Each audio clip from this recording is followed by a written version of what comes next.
Welcome back again. ये है video part number 3। इससे पहले की वीडियो अगर आपने नहीं देखी है पार्ट 1 और पार्ट 2 तो प्लीज़ उनको देख लीजिए। उनमें हमने डिस्कशन किया है about the complete and incomplete combustion, type of combustion, और कंबसेबल सब्सटेंस क्या होते हैं, नॉन कंबसेबल सब्सटेंस क्या होते हैं। ये सब हमने आपके प्रीवियस वीडियो में डिस्कशन किया है। जो ये वीडियो आपके चैप्टर की वीडियो है, लास्ट टॉपिक है इसमें, जो कि है आपका फ्यूल। ठीक है, चलिए तो इसको भी कंप्लीट कर लेते हैं। फ्यूल किसे कहते हैं, क्या होता है फ्यूल? फ्यूल वो सब्सटेंस है जो हीट और लाइट प्रोड्यूस करता है जब उसको बर्न किया जाता है। ठीक है, the substance that on burning produce a lots of energy, यानी कि किसी सब्सटेंस को बर्न करने पर अगर हमें बहुत अमाउंट में एनर्जी मिलती है तो वो फ्यूल कहलाता है। आप बहुत अच्छे से जानते हैं ऐसे फ्यूल्स को, जैसे कि आपका पेट्रोल हो गया। पेट्रोल को हम जलाते हैं तो हमें क्या मिलती है, एनर्जी मिलती है, हीट लाइट मिलती है। ऐसे डीजल से भी हमें एनर्जी मिलती है, और आपका जो कोल है, कोल से भी एनर्जी मिलती है। ये पिक्चर आप देख पा रहे हैं, इसमें आपकी एलपीजी गैस है। एलपीजी गैस को भी जब हम जलाते हैं तो हमें क्या मिलती है, हीट एनर्जी मिलती है। ऐसे ही पेट्रोल देख पा रहे हैं आप इस पिक्चर में। पेट्रोल में क्या है, पेट्रोल जब आपके व्हीकल में डाला जाता है तो ये व्हीकल को मूव करने के लिए एनर्जी देता है। आई होप आपको समझ में आ गया होगा। चलिए, एग्जाम्पल क्या है, एग्जाम्पल देख लीजिए। यूरेनियम यूज़ किया जाता है as a fuel in nuclear reactors में। ये न्यूक्लियर पावर स्टेशंस में यूज़ किया जाता है एज अ न्यूक्लियर रिएक्टर। ऐसे आपका हाइड्रोजाइन है, ये यूज़ किया जाता है रॉकेट्स में एज अ फ्यूल, और ये बर्न किया जाता है कंसनट्रेटेड नाइट्रिक एसिड में। ठीक है, जब इसको बर्न किया जाता है तो कंसनट्रेटेड नाइट्रिक एसिड्स के साथ में बर्न किया जाता है। ठीक है, चलिए अब बात कर लेते हैं हम फ्यूल्स के टाइप की। टाइप कितने होते हैं? 3 टाइप का होता है। पहला है आपका सॉलिड, दूसरा है आपका लिक्विड, थर्ड वन है आपका गैसियस। ओके, चलिए बात कर लेते हैं पहले हम सॉलिड फ्यूल की। सॉलिड फ्यूल क्या होते हैं? सॉलिड फ्यूल्स सॉलिड स्टेट में होते हैं रूम टेम्परेचर पे, इसलिए इनको हम सॉलिड फ्यूल्स कहते हैं। जैसे कि आप पिक्चर में देख भी पा रहे हैं, ये आपका वुड आपका रूम टेम्परेचर पे किस स्टेट में रहता है, सॉलिड स्टेट में रहता है। ऐसे ही आपका काउडंग हो गया, वुड हो गया। ठीक है, जो काउडंग केक्स होते हैं, ठीक है, वो भी आपके सॉलिड फ्यूल्स में आते हैं। इनको जब बर्न करते हैं तो हमें एनर्जी मिलती है। सेकेंड वन है आपका लिक्विड फ्यूल। लिक्विड फ्यूल कौन से होते हैं? वो फ्यूल जो रूम टेम्परेचर पे लिक्विड फॉर्म में रहते हैं, लिक्विड स्टेट में रहते हैं, उनको हम लिक्विड फ्यूल्स कहते हैं। जैसे कि आप पिक्चर में देख पा रहे हैं, पेट्रोल, डीजल, केरोसिन, ये आपके लिक्विड फ्यूल के एग्जाम्पल्स हैं। थर्ड वन है आपका gaseous fuel. Gaseous fuel again वही जो रूम टेम्परेचर पे गैशियस स्टेट में रहे, वो गैशियस फ्यूल्स कहलाते हैं। जैसे कि आपका एलपीजी हो गया, सीएनजी हो गया, बायोगैस हो गया, है ना। ये आपके टाइप्स ऑफ फ्यूल्स हैं। अब एक बात और है, जैसे कि आपके जो जितने भी सारे के सारे कंबस्टेबल सब्सटेंसेस हैं वो हम एज अ फ्यूल इस्तेमाल नहीं कर सकते हैं। ठीक है, और आपका जो फ्यूल है, एक सब्सटेंस ऐसा होना चाहिए जिसको हम फ्यूल के रूप में इस्तेमाल कर सकें। वो होना चाहिए आपका चीप, यानी कि सस्ता, एफिशिएंट, इजीली अवेलेबल, और आपका जो पोल्यूशन है वो या तो लेस कॉज करे पोल्यूशन, या फिर ना के बराबर आपका पोल्यूशन कॉज करे। तो ये फ्यूल, ऐसे सब्सटेंसेस को यूज़ किया जाता है एज अ फ्यूल जो इन सारे कैटेगरीज को हमारी फुलफिल करता हो।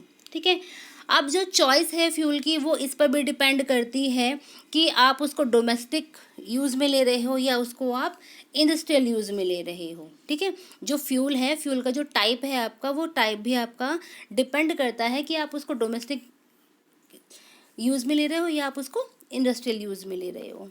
चलिए अब हम बात कर लेते हैं कैरेक्टरिस्टिक्स की, कि हमने भी बोला कि डिपेंड करता है कि आपका कौन सा घर में घरेलू यानी कि डोमेस्टिक यूज़ में लिया जाए, कौन सा इंडस्ट्रियल यूज़ में लिया जाए, तो कौन डिसाइड करेगा। तो इसके लिए कुछ कैरेक्टरिस्टिक्स होते हैं जो एक आइडियल फ्यूल के लिए बहुत ज़रूरी हैं। सबसे पहले क्या है आपका, it should be easy to store and transport, यानी कि ये आपका ईजी टू स्टोर होना चाहिए, मतलब इसको स्टोर करने में कोई हैसल नहीं होना चाहिए, प्लस ये ट्रांसपोर्ट इजीली हो जाए। आपको एक जगह से दूसरी जगह पर ले जाना है तो you can carry easily. It should burn smoothly without emitting harmful gases. Important है कि ये जब जलाया जाए तो बहुत स्मूथली जले और कोई भी हार्मफुल गैसेज को एमिट नहीं करें। Third one, it should not produce smoke, इसमें से धुआं नहीं निकलना चाहिए। ठीक है, लिक्विड और गैसियस फ्यूल जो होते हैं वो आपके सॉलिड फ्यूल से ज़्यादा बेटर होते हैं, क्योंकि ये मोस्ट ऑफ द कैरेक्टरिस्टिक्स जो है आइडियल फ्यूल की वो फुलफिल करते हैं।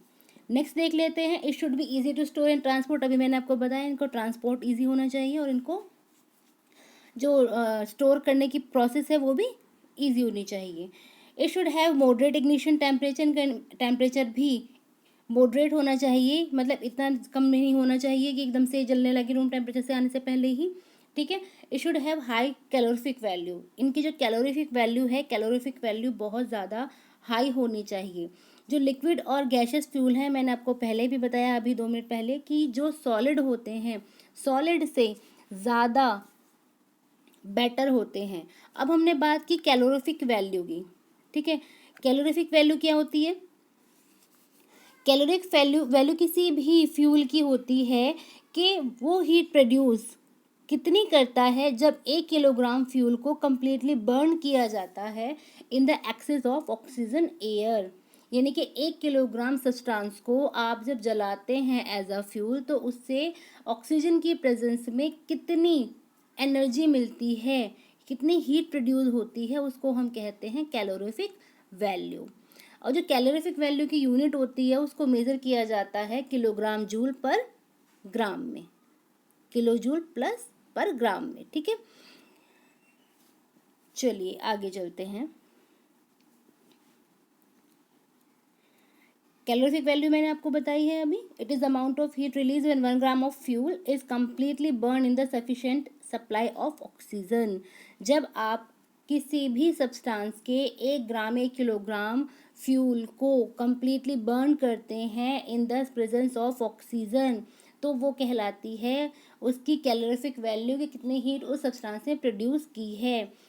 अभी मैंने इसका मेजर के लिए यूनिट बताया आपको, किलो जूल पर ग्राम है इसका यूनिट, ठीक है। चलिए अब हम बात कर लेते हैं कि जब फ्यूल को हम जलाते हैं, फ्यूल से हमें क्या मिलता है? हीट मिलता है। ये हमारा फ्यूल का आपका प्लस पॉइंट हो गया, लेकिन इसका नेगेटिव इम्पैक्ट भी पड़ता है। मीन्स एक कॉइन है, कॉइन के 2 साइड्स होते हैं, एक आपका अच्छा साइड होता है, गुड साइड होता है, एक आपका बैड साइड होता है। तो अच्छा साइड तो ये है कि जब हम फ्यूल को जलाते हैं, बर्न करते हैं, तो वी गेट हीट, है ना। लेकिन इसका जो ड्रॉबैक है या जिसका जो सेकेंड साइड ऑफ कॉइन है, दैट इज़ कि ये एनवायरनमेंट को भी अफेक्ट करता है।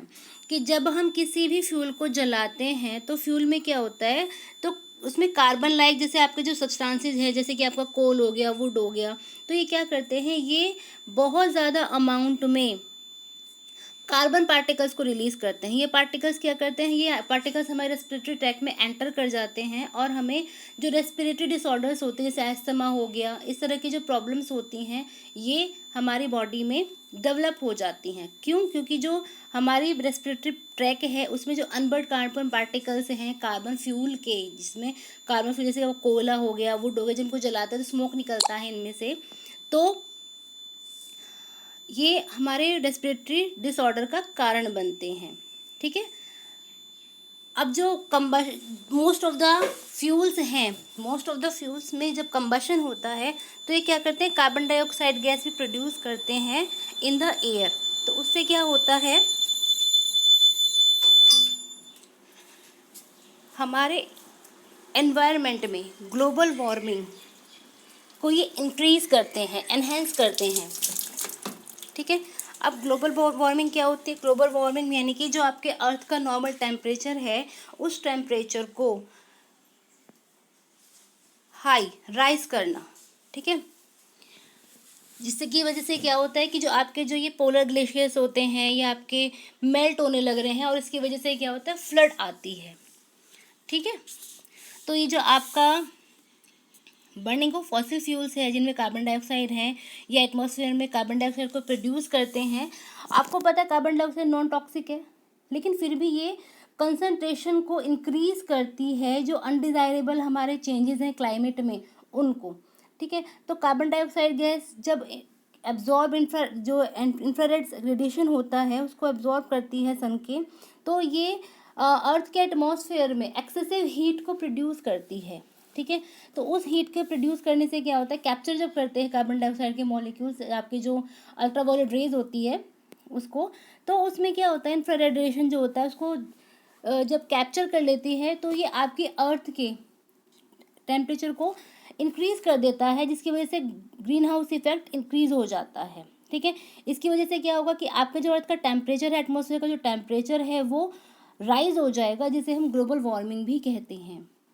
ठीक है, अब जब ग्लोबल वार्मिंग होगा तो मैंने अभी आपको बताया कि जो ग्लेशियर्स वगैरह हैं ये आपके पिघलने स्टार्ट हो जाएंगे, मेल्ट होने स्टार्ट हो जाएंगे, तो उसकी वजह से क्या होगा कि बाढ़ की सिचुएशन आ जाएगी, क्योंकि जो पोलर ग्लेशियर्स हैं वगैरह हैं, आपको पता है 24 आवर्स 12 मंथ्स आपके बर्फ से ढके रहते हैं, है ना। तो जब वो मेल्ट होंगे तो क्या होगा, एक फ्लड की सिचुएशन क्रिएट हो जाएगी। आई होप इतना समझ में आया होगा आपको। चलिए ओके। अब जो बर्निंग है आपका कोल है, डीजल है आपका, इससे एक और साइड इफ़ेक्ट भी होता है, जैसे कि कोल कंटेनिंग कंपाउंड जो होते हैं उनको बर्न करते हैं तो वो जिनमें सल्फ़र नाइट्रोजन होता है तो वो सल्फ़र डाइऑक्साइड गैस भी प्रोड्यूस करते हैं, जिससे कि सफोकेशन होता है, जो कि पॉइजनस भी होती है, कोरोसिव भी होती है नेचर में, और ये एसिड रेन को लीड करते हैं। ठीक है, एसिड रेन जैसे नाम से आप समझ रहे हैं कि वो रेन जिसमें एसिड मिक्स हो। ठीक है, अब एसिड में कौन कौन से सब्सटेंसेस होते हैं, उसमें हो जाता है आपका सल्फर डाइऑक्साइड, नाइट्रोजन डाइऑक्साइड आपका एनवायरनमेंट प्रोड्यूस होता है, और ये आपके रेन के साथ मिक्स होकर आपकी अर्थ पे गिरता है। ठीक है, अब जब ये एसिड रेन आता है तो ये बहुत ही हार्मफुल होता है आपके प्लांट्स और एनिमल्स के लिए। ठीक है, और दूसरा ये जो बिल्डिंग्स होती हैं हमारी, या मेटेलिक ऑब्जेक्ट्स होते हैं, या आपका मार्बल होता है, इनके लिए कैंसर कॉज भी कहा जाता है। कैंसर कॉज क्यों कहा जाता है, क्योंकि ये बहुत ही ज़्यादा नुकसान देता है। एक्वाटिक लाइफ को देख लीजिए, चाहे आप ग्राउंड लाइफ को देख लीजिए। ठीक है, जो टेरेस्ट्रियल लाइफ होती है उसको देख लीजिए, चाहे आप एक्वाटिक लाइफ को देख लीजिए। ठीक है, तो इतना समझ में आ गया कि जो आपका ये बर्निंग ऑफ कोल है, जब इनमें से आपके नाइट्रोजन और सल्फर गैसेस फॉर्म में निकलते हैं तो ये सफोकेशन कोज करते हैं। ये पॉइजनस गैस भी होती है, सफोकेशन आपको तभी दम घुटता है। ठीक है, और इसी वजह से ये जब पानी के साथ मिक्स होते हैं तो ये सल्फर डाइऑक्साइड और नाइट्रोजन डाइऑक्साइड बना लेते हैं, और इसकी वजह से ये एसिड में कन्वर्ट हो जाती है रेन, और ये रेन आपके मॉन्यूमेंट्स के लिए, आपके एक्वाटिक ऑर्गेनिज्म के लिए ये बहुत ही ज़्यादा हार्मफुल होती है। ठीक है, तो आई होप आपको चैप्टर समझ में आ गया होगा। चैप्टर को ध्यान से देखिए, ध्यान से इन वीडियो को समझिए, और अगर आपको अच्छा लगे तो चैनल को सब्सक्राइब कीजिए। Thank you and have a good day.